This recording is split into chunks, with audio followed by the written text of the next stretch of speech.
न्याय म्हणजे सत्याचा विजय। पण सत्य शोधायचं कसं? न्यायासाठीचा प्रवास सोपा आहे का? तुमच्या हक्कांची संपूर्ण माहिती आहे का?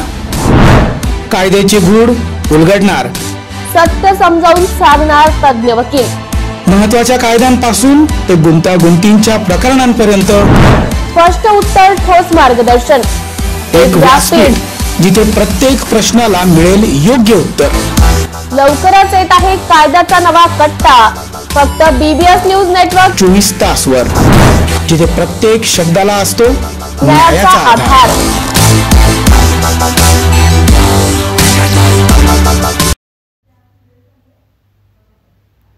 औद्योगिक आस्थापनांच्या सहकार्यातून औद्योगिक प्रशिक्षण संस्थांचे आधुनिकीकरण करणे व संस्थांचा दर्जा वाढ करून विकास करणे हे धोरण शासनाने निश्चित केले आहे। औद्योगिक आस्थापनांनी खासगी भागीदारी धोरणाद्वारे औद्योगिक प्रशिक्षण संस्थांना दत्तक घेऊन कुशल मनुष्यबळाची निर्मिती व्हावी, असे प्रतिपादन कौशल्य विकास, कौशल्य, रोजगार, उद्योजकता व नाविन्यता विभाग मंत्री मंगलप्रभात लोढा यांनी केले। आज शहरातील निमा हाऊस सातपूर येथे आयोजित इंडस्ट्रियल मीट मध्ये मंत्री लोढा बोलत होते। यावेळी खासदार डॉ. शोभा बच्छाव, आमदार सीमा हिरे, निमाचे अध्यक्ष आशिष नहार, व्यवसाय शिक्षण व प्रशिक्षण संचालनालय महाराष्ट्र राज्याचे संचालक सतीश सूर्यवंशी, व्यवसाय शिक्षण व प्रशिक्षण सहसंचालक अनिल गावित, निमा सचिव राजेंद्र आहिरे, कौशल्य विकासचे उपायुक्त रिसे, उपसंचालक RS मुंडासे यांच्यासह औद्योगिक आस्थापनांचे अधिकारी उपस्थित होते। यावेळी मंत्री लोढा म्हणाले की औद्योगिक प्रशिक्षण संस्थांचे आधुनिकीकरण करण्यासाठी शासनाच्या धोरणानुसार औद्योगिक संघटना, उद्योग व त्यांचे ट्रस्ट, केंद्र किंवा राज्य शासनाचे सार्वजनिक उपक्रम व स्वयंसेवी संस्था यांना औद्योगिक प्रशिक्षण संस्था दत्तक घेण्याचा अधिकार आहे। दत्तक घेण्याच्या 10 वर्ष कालावधीसाठी आर्थिक सहभाग किमान 10 कोटी व 20 वर्ष कालावधीसाठी आर्थिक सहभाग 20 कोटी रुपयांचा असणार आहे। या धोरणाच्या अंमलबजावणीसाठी महाराष्ट्र इन्स्टिट्यूट फॉर ट्रान्सफॉर्मेशन धोरणात्मक भागीदार म्हणून काम करणार असल्याचे मंत्री लोढा यांनी सांगितले। यावेळी मंत्री लोढा यांनी उपस्थित औद्योगिक आस्थापनांच्या प्रतिनिधींशी संवाद साधला। मंत्री लोढा यांच्या उपस्थितीत आज दुपारी भोसला मिलिटरी स्कूलमधील सभागृहात कौशल्य, रोजगार, उद्योजकता, नाविन्यता विभागातील अधिकारी व कर्मचाऱ्यांसाठी जनसुनावणीचा कार्यक्रम आयोजित करण्यात आला होता। आमदार सीमा हिरे, संचालक सूर्यवंशी, सहसंचालक अनिल गावित आदी उपस्थित होते। मंत्री लोढा यांनी सांगितले की विभागातील अधिकारी व कर्मचाऱ्यांच्या समस्या सोडवण्यात येतील। औद्योगिक प्रशिक्षण संस्थांचा नावलौकिक उंचावण्यासाठी सर्वांनी प्रयत्न करावेत, असेही त्यांनी आवाहन केले। नाशिक महानगरपालिका सार्वजनिक आरोग्य विभागाच्या वतीने जाहीर निवेदन। शहरात वाढत्या तापमानामुळे उष्माघात अर्थात हीट स्ट्रोक होण्याची शक्यता नाकारता येत नाही। अशा वेळी उपचार न केल्यास डिहायड्रेशनमुळे मृत्यू ओढवू शकतो। म्हणूनच वाढत्या तापमानात फार वेळ कष्टाची कामे करणे टाळावे। उष्णता शोषून घेणारे काळ्या किंवा भडक रंगाचे कपडे वापरू नये। पाणी भरपूर प्यावे। बाहेर जाताना गॉगल्स, टोपी, छत्री इत्यादींचा वापर करावा। मळमळ, उलटी, थकवा येणे, ताप येणे अशी उष्माघाताची लक्षणे आढळल्यास त्वरित डॉक्टरांचा सल्ला घ्या। नाशिक महानगरपालिका नाशिकच्या वतीने जनहितार्थ प्रसारित।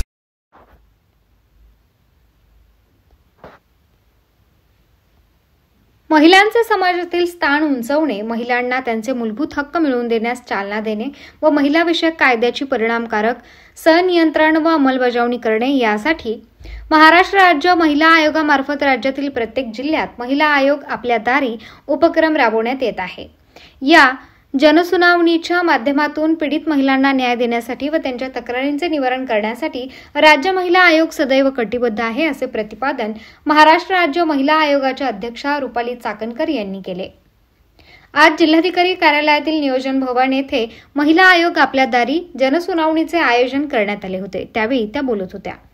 यावेळी आमदार हिरामण खोसकर, जिल्हाधिकारी जलज शर्मा, महानगरपालिका अतिरिक्त आयुक्त करिश्मा नायर, राज्य महिला आयोगाच्या उपसचिव पद्मश्री बैनाडे, विभागीय उपायुक्त चंद्रशेखर पगारे, जिल्हा महिला व बाल विकास अधिकारी सुनील दुसाने, जिल्हा परिषदेच्या अतिरिक्त मुख्य कार्यकारी अधिकारी प्रतिभा संगमनेरे, पोलीस अधीक्षक आदित्य मिरखेलकर, पोलीस उपायुक्त प्रशांत बच्छाव, जिल्हा कार्यक्रम अधिकारी प्रताप पाटील यांच्यासह जनसुनावणीसाठी तयार करण्यात आलेले 4 पॅनल यात सदस्य म्हणून विधी सेवा प्राधिकरणाचे वकील संरक्षण अधिकारी, पोलीस अधिकारी, वन स्टॉप सेंटर, भरोसा जेल, समुपदेशक, सेवाभावी संस्थेचे प्रतिनिधी व तक्रारदार महिला उपस्थित होत्या.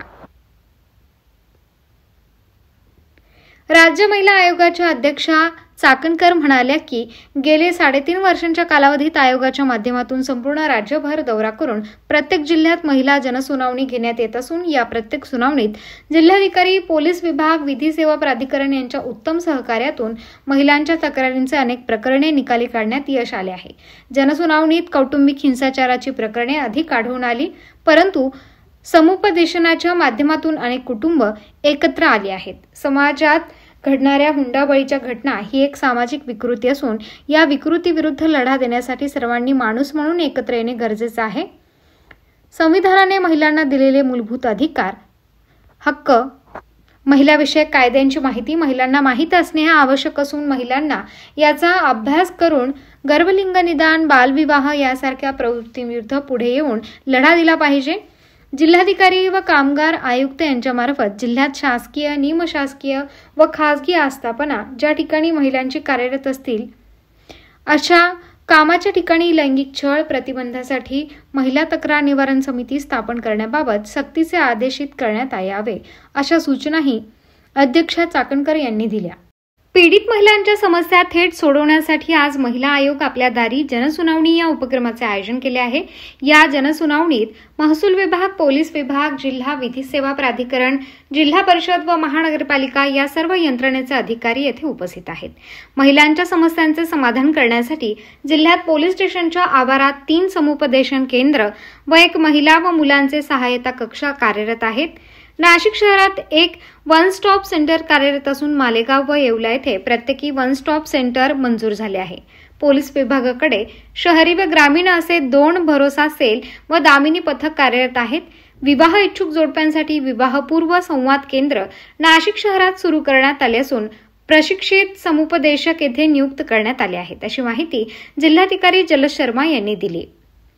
आज आयोजित जनसुनावणीत जास्तीत जास्त महिलांच्या समस्यांचे निराकरण करण्याच्या सूचनाही शर्मा यांनी उपस्थित अधिकाऱ्यांना दिल्या. जनसुनावणीकरिता आलेल्या 114 तक्रारींवर तात्काळ कार्यवाही करण्यात आली.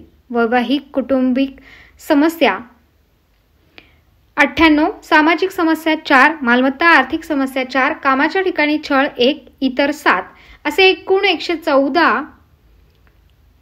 समस्या सोडवण्यात आल्या. यावेळी आमदार हिरामण खोसकर, अप्पर पोलीस अधीक्षक आदित्य मिरखेलकर, पोलीस उपायुक्त प्रशांत बच्छाव यांनीही मनोगत व्यक्त केले व जिल्हा महिला व बाल विकास अधिकारी दुसाने यांनी आभार मानले.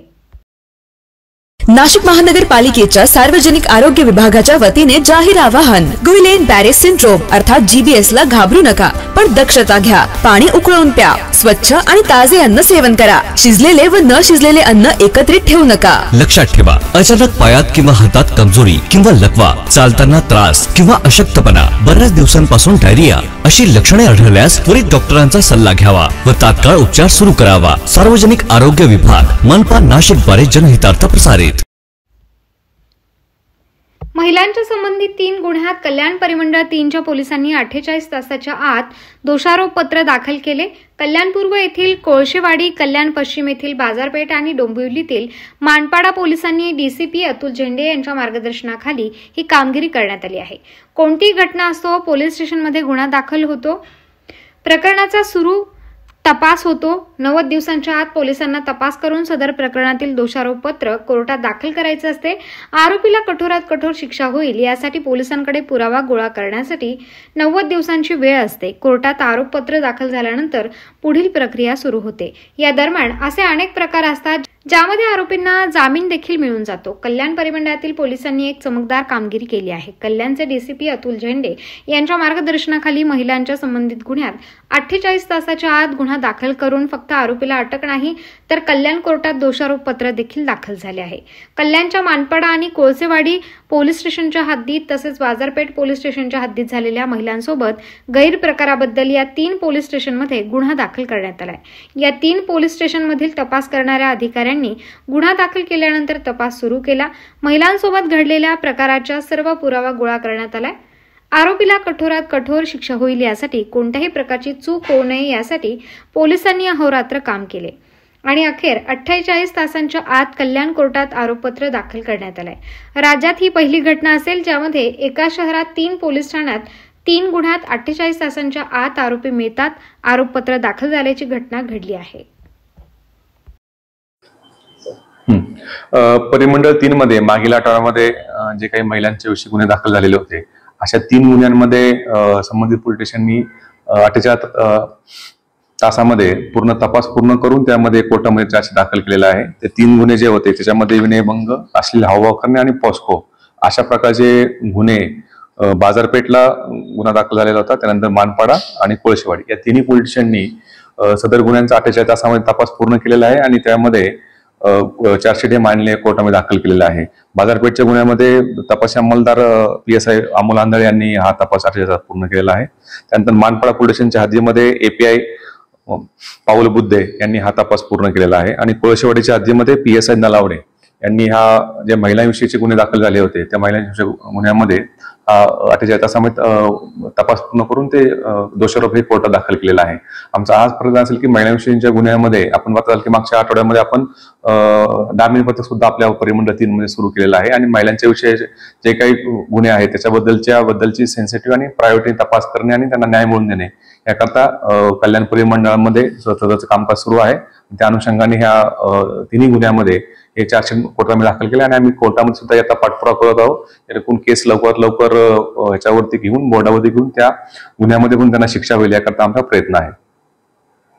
नाशिक महानगरपालिका सार्वजनिक आरोग्य विभागाच्या वतीने जाहीर निवेदन. शहरात वाढत्या तापमानामुळे उष्माघात अर्थात हीट स्ट्रोक होण्याची शक्यता नाकारता येत नाही. अशा वेळी उपचार न केल्यास डिहायड्रेशनमुळे मृत्यू ओढवू शकतो. म्हणूनच वाढत्या तापमानात फार वेळ कष्टाची कामे करणे टाळावे. उष्णता शोषून घेणारे काळ्या किंवा भडक रंगाचे कपडे वापरू नये. पाणी भरपूर प्यावे. बाहेर जाताना गॉगल्स, टोपी, छत्री इत्यादींचा वापर करावा. मळमळ, उलटी, थकवा येणे, ताप येणे अशी उष्माघाताची लक्षणे आढळल्यास त्वरित डॉक्टरांचा सल्ला घ्या. नाशिक महानगरपालिका नाशिकच्या वतीने जनहितार्थ प्रसारित. हिंदू जनसंपर्क कार्यालय आणि ॲपेक्स लर्निंग सेंटर यांच्या संयुक्त विद्यमाने करिअर मार्गदर्शन शिबिर व विद्यार्थी गुणगौरव सोहळा रविवार दिनांक 8 जून रोजी सकाळी ठीक 9 वाजता. ठिकाण वेदांत मंगल कार्यालय, हॉटेल ग्रँड ट्रिओच्या शेजारी, राजीव नगर, नाशिक. गुणवंत विद्यार्थ्यांसाठी खास मिसळ पाव याचा आस्वाद. विद्यार्थ्यांसाठी एक विनम्र सूचना, गुणपत्रिकेची प्रत जमा करून नाव नोंदणी आवश्यक. नाशिक महानगरपालिकेच्या सार्वजनिक आरोग्य विभागाच्या वतीने जाहीर आवाहन. गुइलेन बॅरेस सिंड्रोम अर्थात GBS ला घाबरू नका, पण दक्षता घ्या. पाणी उकळून प्या. स्वच्छ आणि ताजे अन्न सेवन करा. शिजलेले व न शिजलेले अन्न एकत्रित ठेवू नका. लक्षात ठेवा, अचानक पायात किंवा हातात कमजोरी किंवा लकवा, चालताना त्रास किंवा अशक्तपणा, बऱ्याच दिवसांपासून डायरिया अशी लक्षणे आढळल्यास त्वरित डॉक्टरांचा सल्ला घ्यावा व तात्काळ उपचार सुरू करावा. सार्वजनिक आरोग्य विभाग, मनपा नाशिक द्वारे जनहितार्थ प्रसारित. 352वा छत्रपती शिवराज्याभिषेक सोहळा पुन्हा एकदा रायगड किल्ल्यावर मोठ्या उत्साहात साजरा होणार आहे. 5 व 6 जून रोजी छत्रपती शिवाजी महाराज राज्याभिषेक सोहळा रायगड किल्ल्यावर होणार असून या सोहळ्याचे आयोजन शिवराज्याभिषेक महोत्सव यांच्या वतीने केले जाते. राजमाता जिजाऊ माँसाहेब यांच्या समाधीचे दर्शन घेऊन या राज्याभिषेक सोहळ्याची सुरुवात होते. नंतर सर्व छत्रपती शिवाजी महाराजांचे मावळे हे गड चढायला सुरुवात करतात. 5 तारखेला शिरकाई देवीचा गोंधळ असतो व युद्ध कलेचा प्रशिक्षण असते. 6 तारखेला छत्रपती शिवाजी महाराजांची पालखी सोहळा असतो. हे सर्व झाल्यानंतर छत्रपती युवराज संभाजी महाराज हे आलेल्या समस्त शिवप्रेमींचे आभार मानतात. यावेळी शिवराज्याभिषेक सोहळ्याचे पदाधिकारी व कार्यकर्ते उपस्थित होते. अमर सोळंके, BBS न्यूज, नाशिक. 352वा शिवराज्याभिषेक सोहळा हा पुन्हा एकदा रायगडावरती मोठ्या उत्साहात साजरा होणार आहे.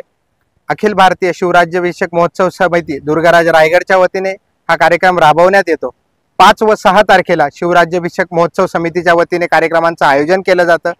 5 तारखेला सर्वप्रथम छत्रपती संभाजी महाराज व युवराज शहाजीराजे छत्रपती राजमाता जिजाऊ माँसाहेबांचं समाधीचं दर्शन घेऊन कार्यक्रमास प्रारंभ करता. त्यानंतर सर्व शिवभक्तांच्या समवेत गड चढायला सुरुवात करता. वरती शिरकाई देवीचा गोंधळ असतो 5 तारखेला. त्याचप्रमाणे आपले युद्धकलेचं प्रशिक्षण असतं व 6 तारखेला छत्रपती शिवाजी महाराजांची पालखी असते. त्यानंतर राजसदरेवरनं छत्रपती संभाजी महाराज संपूर्ण शिवभक्तांचे आभार मानता व त्यांना संबोधित करता. अशा प्रकारे शिवराज्याभिषेक महोत्सव समितीचं आयोजन असतं. नाशिक यामध्ये नाशिकला मोठा मान मिळालेला आहे. होळीच्या माळाचं सर्व सजावटीचं काम हे नाशिककरांच्या मान देण्यात आलेलं आहे. त्याचप्रमाणे आपल्या पवित्र गोदामातेचं पाणी व त्र्यंबकेश्वर येथील कुशवर्ताचं पाणी अभिषेकासाठी नेहमीप्रमाणे शिवभक्तांच्या वतीने घेऊन जाण्यात येणार आहे. आपण खरंच भाग्यवान आहात नाशिककर. छत्रपती शिवाजी महाराजांच्या स्नानासाठी ज्या दिवशी राज्याभिषेक असतो नाशिकवरनं पाणी जातं. दुसरी गोष्ट, आपल्याला सजावटीचा मान मिळाला आहे. हा अतिशय नाशिककरांसाठी उत्साहाचा आहे आणि निश्चित नाशिककरांनी याचा मध्ये येऊन भाग घेतला पाहिजे. आणि मी संपूर्ण महाराष्ट्रातल्या तसंच नाशिक जिल्ह्यातल्या सर्व शिवभक्तांना सांगू इच्छितो की ह्या वर्षाचा सोहळा हा पाहण्याजोगा आहे. दरवर्षीप्रमाणे याही वर्षी शिवतीर्थ किल्ले रायगड या ठिकाणी अखिल भारतीय शिवराज्याभिषेक महोत्सव समितीच्या वतीने या ठिकाणी विविध कार्यक्रमांचे आयोजन करण्यात आलेले आहे.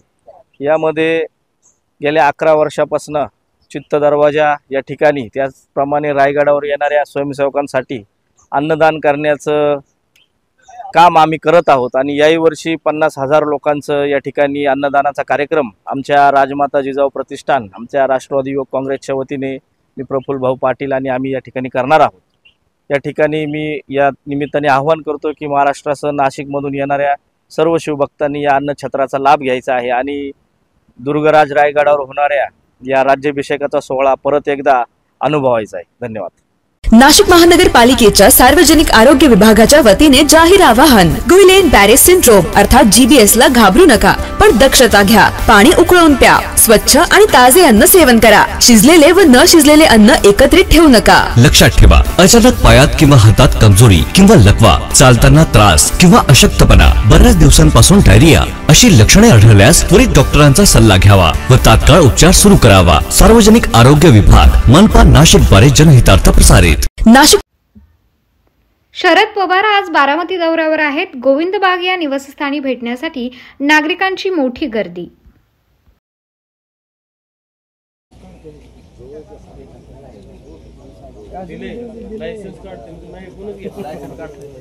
काढून टाका, डिस्कनेक्ट करायचं काढून टाकायचं. स्टोर मध्ये होतं ना लायसन्स, काही स्टोर नाही, डिस्कनेक्टच करायचं मला. म्हणजे पावसाचा अवकाळी पावसाने 2-3 प्रश्न. पाऊस नुकसान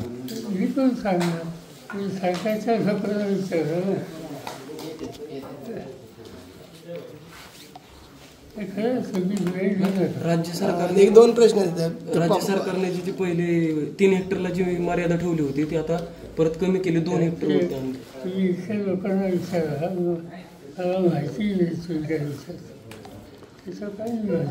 साहेब, गेल्या काही दिवसापासून सातत्याने चर्चा होती की दोन्ही राष्ट्रवादी एकत्र येणार, त्या संदर्भात ते माहिती.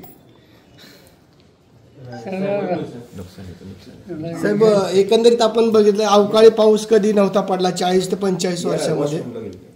40 ते 45.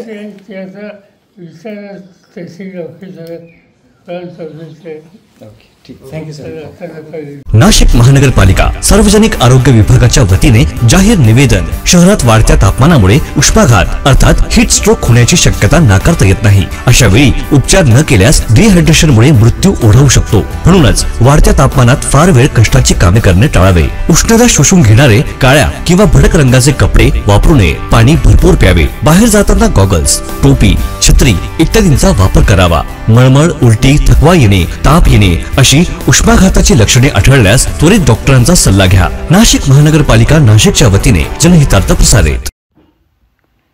गोंदिया जिल्ह्यात आज सकाळपासूनच मान्सूनपूर्व पावसाने हजेरी लावली. या मान्सूनपूर्व पावसामुळे गोंदिया जिल्ह्यातील शेतकऱ्यांना या पावसामुळे मोठ्या प्रमाणात नुकसान होत असल्याचे दिसून आले.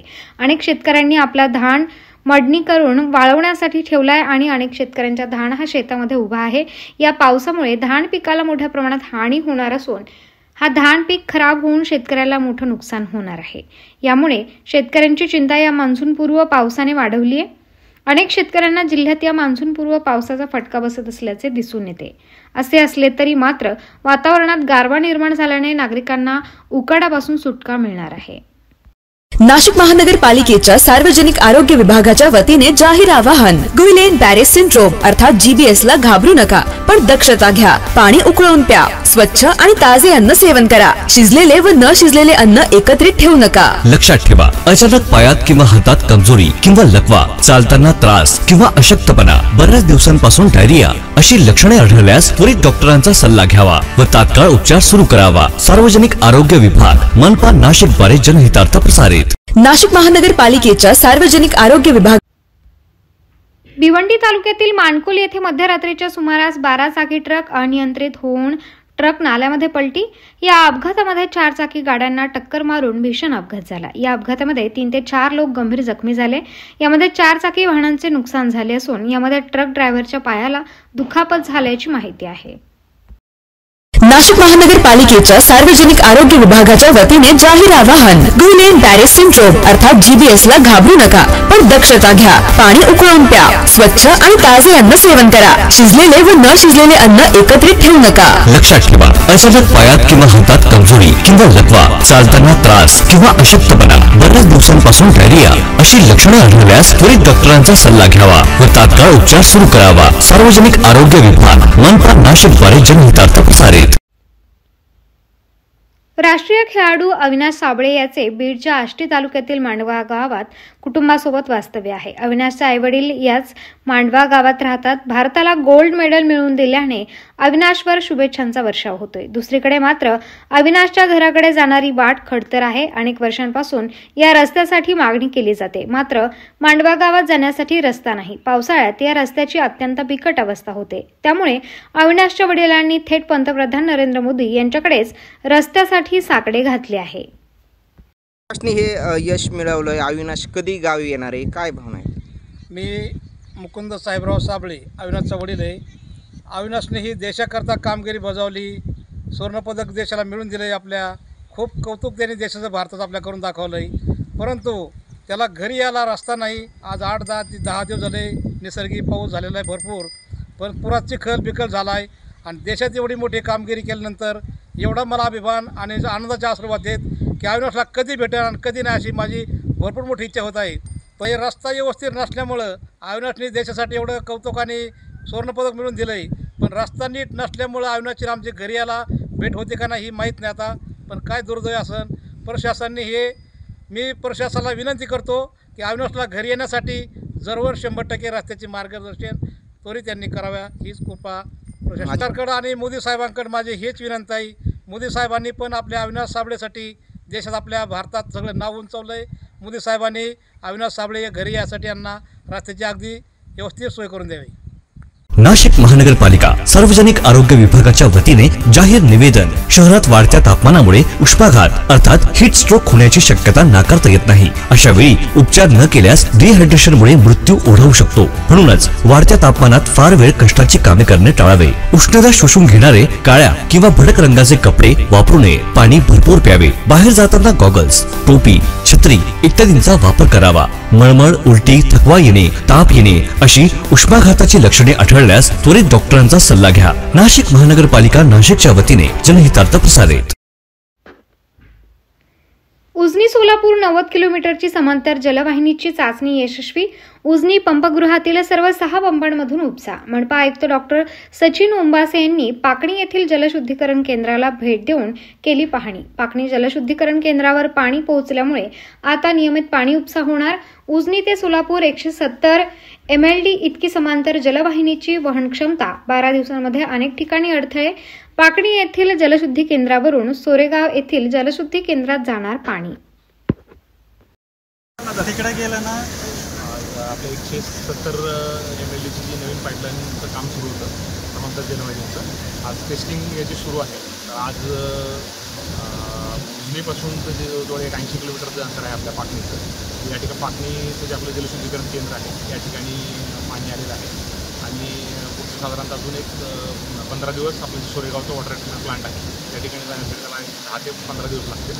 आणि त्यानंतर साधारणतः एक 1.5 ते 2 महिन्यामध्ये पूर्ण टेस्टिंगची प्रक्रिया पार पडल्यानंतर आपल्याला रेग्युलरली पाणी आपल्याला नवीन जलवाहिनी करता येणार आहे. आता सध्या जे आमची जी चंपाड कंपनी होती, आमच्या त्याचबरोबर NGPचं जे पूर्ण टीम होती याच्यामध्ये सुपरविजन त्यांचं होतं आणि आमची पाणी पुरवठा विभागाची पण पूर्ण टीम, त्यांचं मी अभिनंदन करतो. अतिशय म्हणजे कुठल्याही निर्विघ्नपणे पाणी या ठिकाणी पोचलेलं आहे. कुठल्याही मेजर दुरुस्ती किंवा छोट्या टेस्टिंग झालेली आहे. पूर्ण व्यवस्थित चेकिंग झाल्यानंतर साधारणतः 1 महिना 1.5 महिन्यामध्ये पूर्ण लाईन आपल्याला पूर्ण क्षमतेने आपल्याला वापरात येईल. धन्यवाद.